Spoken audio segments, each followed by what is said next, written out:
So, ayan, nilagyan na lang ng wall bricks yan mga migs kasi wala na tayong pang tapos-tapos dyan. So, sayang lang ang itapos natin diyan kung paalisin na kami dito kasi nagpunta na dito ang taga-diin at nag-abiso na daw, hindi na kami pwedeng mag-repair sa bahay na ito. Saka napakapangit naman kung hayaan na lang natin bang ganyan. So, ganyan lang. Wallpaper na lang ang inilagay. At least kung paalisin tayo, konti lang yung babaklasin natin. At saka konti lang yung na dapat na to ba mga migs. Gamay ra to ang gastos. So, yan. May konti pa dyan nalagyan. Na short me. So, wala na budget para diha mga migs. Sa susunod na naman pag may pira.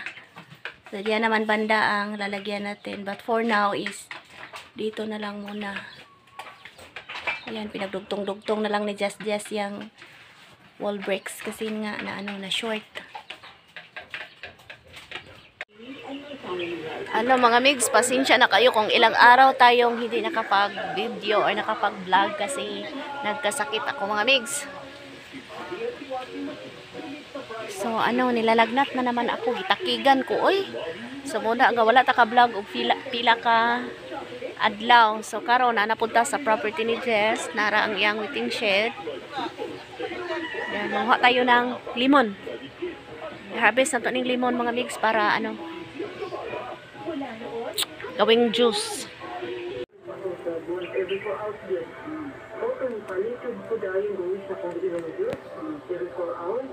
Kaluan sa nausin akong debate, mag-aana ko nga, kaluan sa salamat, itaw sa pait, kaya natin matiis kayo, sa asin kayo kong sukan. Ito ako itang barang, bro, dito sa mulitan mo, kaya mag-inom ka, o ka ng mag-inom ka kanyang panyawan sa 3 times a day. Kaluan sa ginumurang, nausin akong debate, napasapot akong halap, nawala na dito, wakayo kong diwali. Hindi lang Lexaviron, back-to-back pagtumar ang ato ang mga produkto herbal sa Ted Marketing. Ang Ted Panyawan Plus, ang kapili pa ang Ted Common Herbal Capsule. Sinalaning pagkaulian sa problema sa urinary tract infection ang iyang natagamdam. Munta igsuon ko ikaw parang rita na dula kay problema diha sa mong panglawa. Di ba ni Karunay nga aniya kining ato pagtabang kaninyo aron ka nang imong lawas mahilig kay nato sa mga nagkanayang mga klases mga palatian. Ilabi na kung kini adunay kalambigitan sa urinary tract infection. Ang atong Ted Common Herbal Capsule na dunay common grass na gali kasama nga kayuhan na alang sa itong pantog. Kayuhan, ika,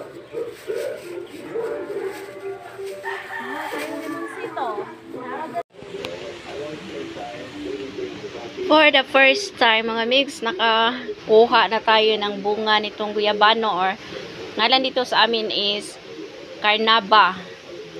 So, ito, matagal ko na itong pinaabangan mga migs. Yung maliit pa ito, inabangan ko na talaga. Pinakaingat-ingatan ko ito kasi maraming puno ng guyabano dito sa amin. But ito kasing mga guyabano na nandito sa property ni Jess is hikawan siya, mga migs, mo hatag og bunga.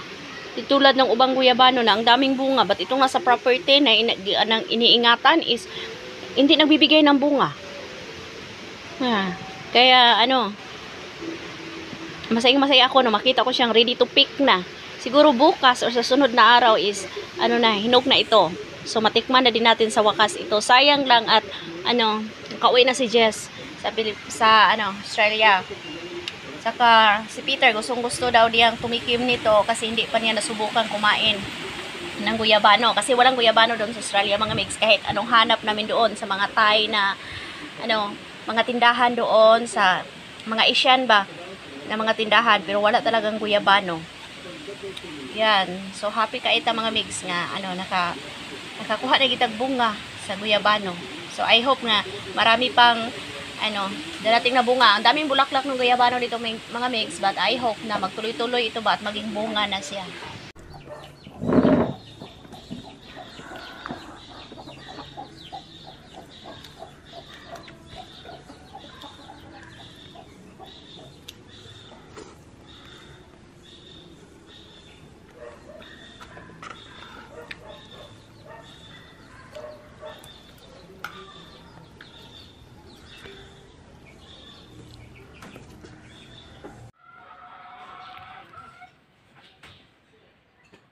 So yan mga migs, good morning. So nandito tayo ngayon sa bahay kasi natapos na namin yung i-process yung mga papers ni Jazz sa hospital. So kaya ilang araw tayong hindi nakapag-vlog mga migs kasi yung anak ko si Jazz is nadisgrasya. So naipit yung kanyang paa sa motor. So binangga ang kanilang motor tapos naipit ang kanyang tiil, naipit ang kanyang paa. So buti na lang hindi malaki yung damage na nangyari sa kanya. So hindi nagka-crack yung buto ba. So but pina-x-ray na namin, dinala sa hospital. Buti na lang yung nakabangga is nag-cooperate naman. And then yung may-ari ng motor, so sagot nila yung gastos na sa paa ni Jazz doon sa hospital kasi hindi talaga kami pumayag na hindi ma-x-ray, hindi madala sa hospital si Jazz kasi baka natakot ako na baka nagka-crack yung buto niya kasi ayaw makalakad niya. So that time is hirap siyang maglakad ba. So natakot na ako na baka may nangyari sa buto niya, nag-crack or nabali or kaya pinadala talaga namin sa hospital. Saka na x-ray na, so awa ng Diyos is wala namang masamang nangyari sa buto niya. But nagkasugat. Nagkasugat, saka malaki ang mga mix yung hubag ba or yan naghubag ang iyang tiil. So yun kasi naipit nga sa motor. And then pinaprocess ko yung papel, pinablatter ko, tapos pinatawag namin sa barangay for legal basis ba mga migs para hindi makaayaw yung may-ari ng motor at saka yung driver kasi nga yung driver is parang lasing, yung ganyan, parang hindi niya alam yung kanyang yung kanyang ginagawa ba, parang hindi buhay ang kanyang dinadala. Hara-hara ba mga migs pagpadagan sa motor. So pas-pas kayong iyang padagan and then may mga pasahero siya and then yung anak ko is nasa kabilang motor. So yung isang motor, yun ang bumangga kay Jazz, sa kanila ni Jazz. Kaya ayun, naipit ang kanyang tiil. Buti na lang si Jazz lang ang na damage, hindi yung mga batang kasama niya na pasahero. So yun, i-process ko na, nasitol na namin sa barangay at saka sa police mga migs and then sa hospital at saka nakalabas na si Jazz. Hindi naman si Jazz gi-admit.